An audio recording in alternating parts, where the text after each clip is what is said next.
Everyone's like, oh, look, here comes Pensy Joe bringing the Pennsylvania stuff because really test the LED in the headlight, but we'll take this quite well by all. Regular combination, she's all that Speed at 10. Proceed to 15.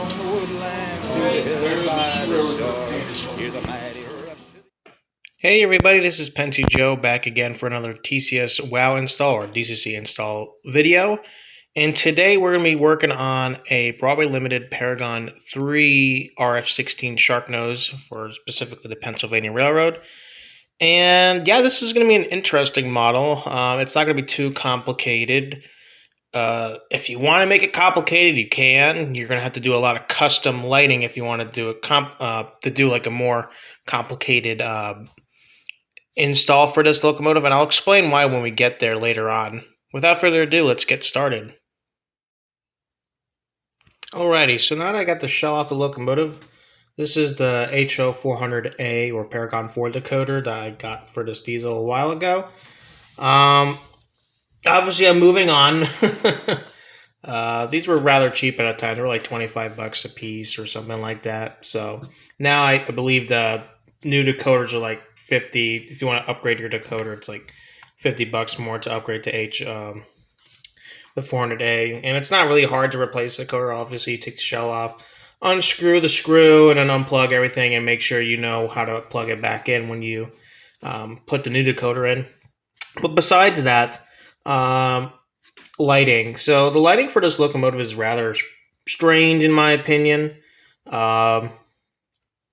Obviously from the rear, if you see this green wire here, that's pretty much joining right here and it comes back across, that's the positive for the marker lights. It's not a ground wire. Unfortunately, the gray wire is not the, usually it's only one wire that's like a positive that goes to like a certain area that powers all the other lighting functions.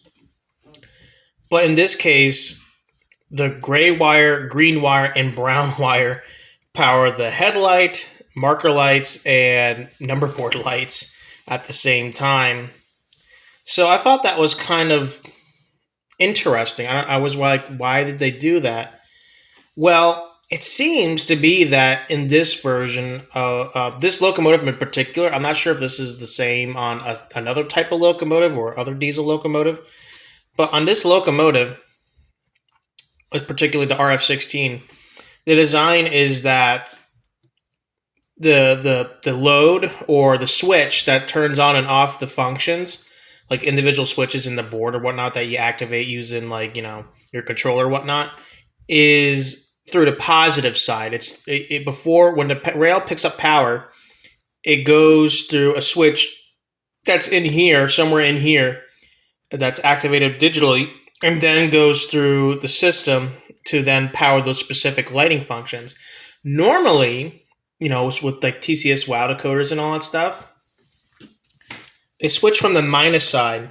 So as you can see right here, this is the blue, right? So this is always on, sending power to this, and the switch is on the negative side where these wires are negative. These are the ground wires, and these ground wires then go back into the decoder. That goes to a digital switch and then goes back down whatever rail is the negative, and depending on which how you wired the layout, if right rail is positive or left rail is negative or vice versa.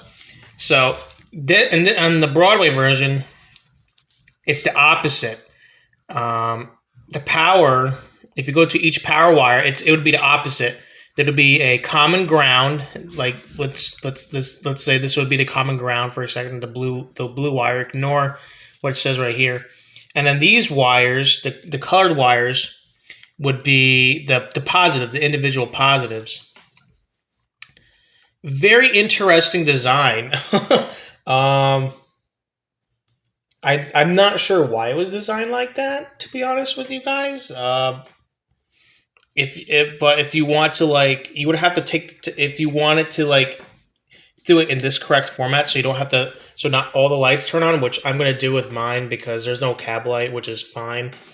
I don't mind if all the lights turn on. I can always probably do some color programming so that The marker lights stay on, and only the rear headlight turns on or off if reverse is active, and the headlight stays on. Or it becomes Rule 17, the headlight, but everything will become the headlight, so it might dim everything. So yeah, that's the downside. And the boards here, I don't want to have to like redo any of this personally. I wasn't expecting this in the first place, and when I realized that, I was like, wow, that sucks. But if you want to do that, you will have to probably unsolder each LED and figure out which one's positive and negative, which is you could probably use with like a test circuit or something like that, and make sure you have like a correct resistance so you don't blow out the LEDs. But you will have to figure out which one's positive or negative, since they're already covered with like a heat shrink so that light doesn't bleed everywhere. So yeah, if you want to like do it properly, like how other models would be, especially on steam engines, usually on the steam engines, it's in the locomotive where all the positives are, but you just solder it to one wire. I haven't really seen this much on diesels, to be honest. Usually it's like one, like, especially on the E7s, if I can remember correctly, correct me if I'm wrong, it's not like this at all, like the RF-16. It's pretty similar to like, it's usually one voltage source that powers all the LEDs, and all the rest of all the rest of the wires usually go back to be activated similar to how this is set up with the TCS decoder setup of how it, you generate and how you turn on and off the lighting functions. So yeah, that's very interesting. It's also kind of a little bit of a bummer. I was like, I wanted to individually turn on the lights, but usually you turn on all the lights, I guess, when a locomotive starts up and runs. Marker board, usually number boards are always on when a locomotive is in operation. The marker lights, I would keep them on. Personally, I like the marker lights when they're on. So that's just a me. That's just a me thing. Whether it's prototypical or not to have these sharks run them during the day or night, that doesn't really matter to me. I think some locomotives today that are from this early era still run marker lights, or still have workable or operating marker lights, but I'm not 100% sure which ones they are. I know I've seen a couple, but I can't tell you like which ones it was. It should be a fun thing to find out, like which locomotives still use marker lights today. A couple steam engines do. I think 844 still uses the Union Pacific at 844 uses marker lights, but that's not a diesel, it's a steam engine. So it is what it is. Without further ado, I'm going to take all the wires off. Actually, I could just tell you which ones the wires are. So this gray and brown wire, the gray wire is the positive for the motor, and the brown wire is the negative. I already did one of these, and it's obviously going to be, it was basically my test bed to figure out how to do it before I did this one, because I wasn't sure what I was getting into, and I remembered how much wires were going everywhere, so I was like, okay, I need a test to make sure this thing works well first, and how I do it works before I, obviously do a video on it. And so I figured everything out during that process, so it makes it easier for me to do it for you guys. So I'm going to reverse. I'm going to make the orange wire for the motor plus to go to the brown wire, because this locomotive is going to go permanently in reverse to go forward, because I'm going to run my sharks as an AA set, ABA set, or ABBA set, the 5 stripes. And it's a good thing that the B units are not powered in this case. And I guess the good reason is that you can like change the size and still have the B units just sitting, on the siding somewhere being serviced or whatever. Which is fine. I mean, it doesn't really usually bother me, but I usually like powered units.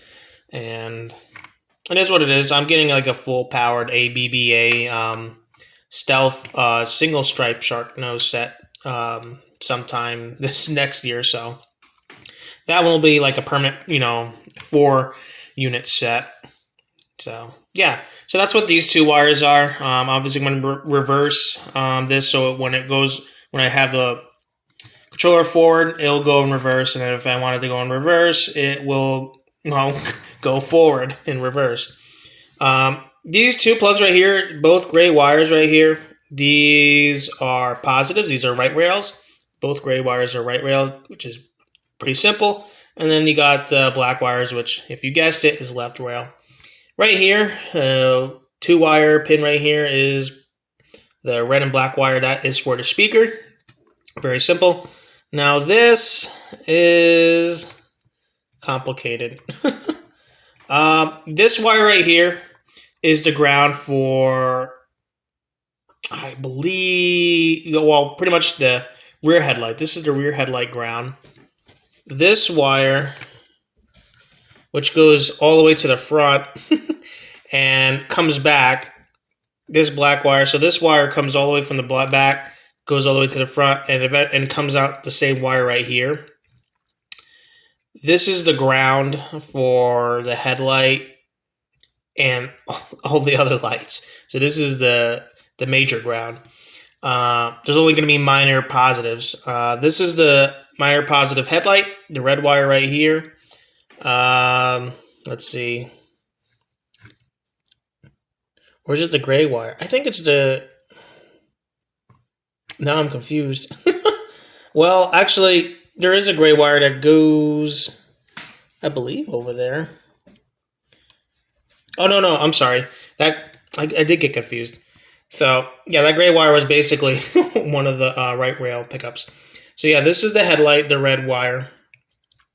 The green wire is for the marker lights. This is the minor positive for the marker lights.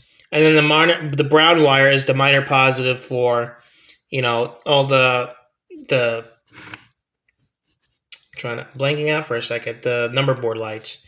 So with that being said, you would have to get rid of the boards on either end, and you were going to have to somehow make a mounted system so that your LEDs point in the right area for when you want to do the, so that the lights will point. I mean, already there's a guide right here at the front to put the LEDs, so you can probably do that and then tape them all down.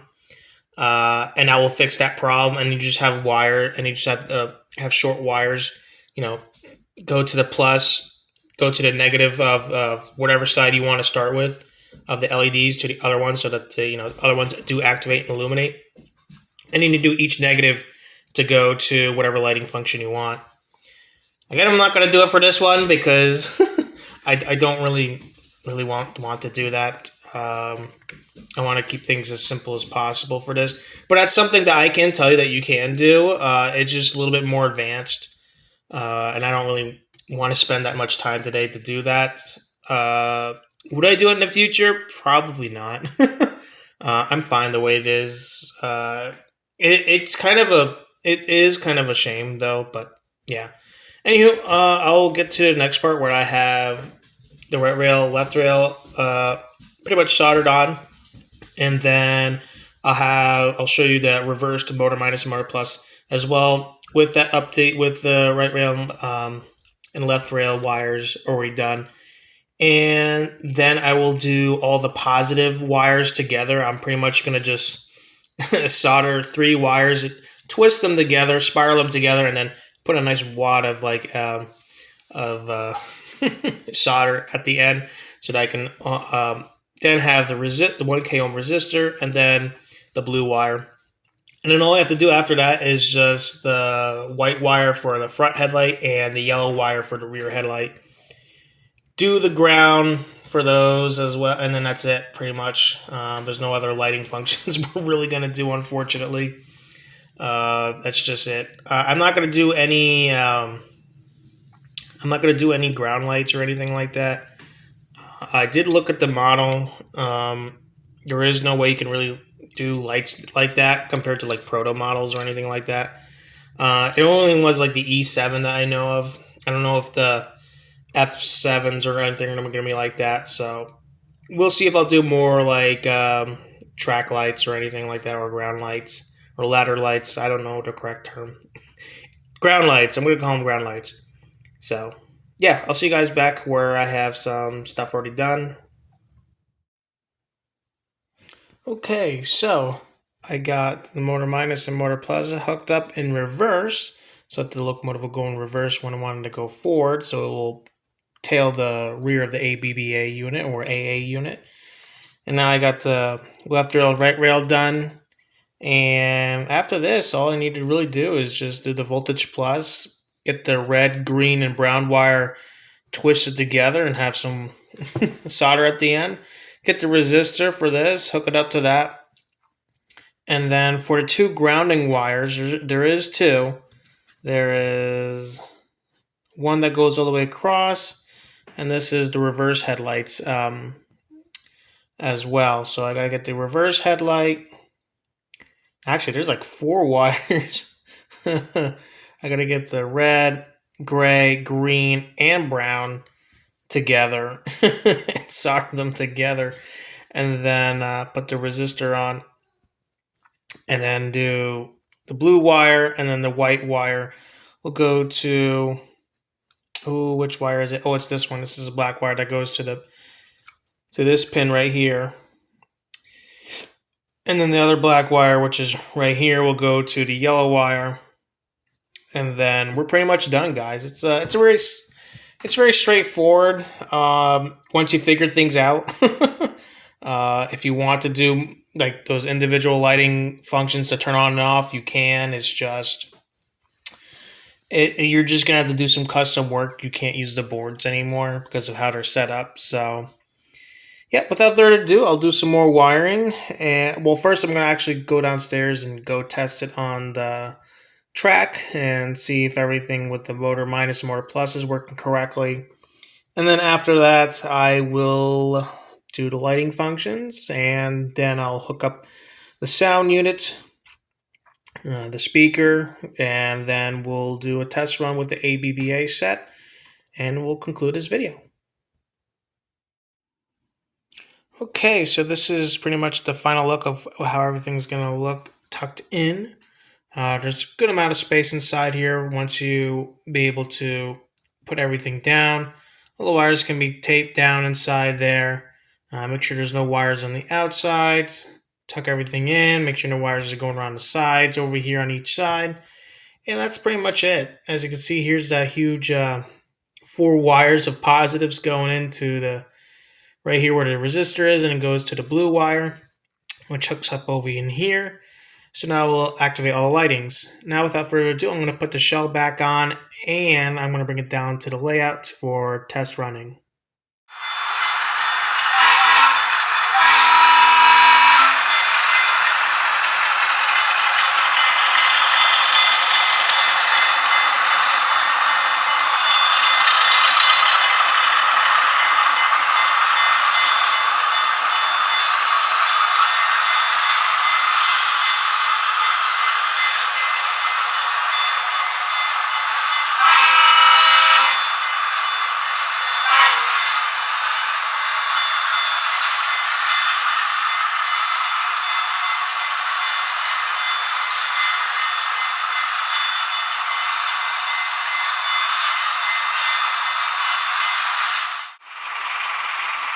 Okay, so how about that? What I'm going to do is I'm probably going to replace the motors for these because I've worked on Paragon 3 models before, and for some reason they just keep smelling bad with that if it has the original motor, especially if there's that original 3-pole that looks like a 5-pole kind of motor inside these. So at some point, I'm probably not going to run these pretty much yet again. I did see some flickering for some of the lights, depending on the locomotive and which direction they were going. So I feel like there has to be something going on internally. I do know that my wiring is correct and that there's no shorting anywhere, but I feel like there's something more going on. I would wait. If you want to do like TCS WOW for like Baldwin Sharks, I would either buy the Paragon 2 or Paragon 4, unless you want to spend some extra money to replace the motors for the RF-16 Sharks from the Paragon 3 era. You can keep the H400A if you already got one. If you do have a Paragon 3 Shark, I would recommend the H400A decoder. You can buy them from Broadway. You can do a request for a decoder replacement. And don't send your locomotive in. It's not hard to replace these. You're spending a lot more money just to send it out and wait like a number of months just to like get something worked on. So I recommend fixing it yourself. Other than that, the locomotives are pretty much a success running wise, but if I want a extra sense of security with my models, so what I'm going to do is probably order 2 motors from Broadway. They're about like probably $30 or something. New 5-pole motors, specifically for the RF-16. I'm guessing 100% that the major, mechanical toolings and all that stuff is not being changed at all. So I will do a motor teardown on these and just put in a new Paragon 4 5-pole motors. And once I get the new single stripe ABBA Sharks, which are all going to be powered, every single unit. These are 2 B units right here. They're a non-powered unit. So if I wanted to, I could add like, some weight, and not only just weight, I can actually add maybe a prime mover in there, which would be cool to have prime, like molded or like 3D printed prime movers and have them mounted inside that for the RF-16s. So that would be really cool as a future project for these models. I'll probably do a video on replacing these motors.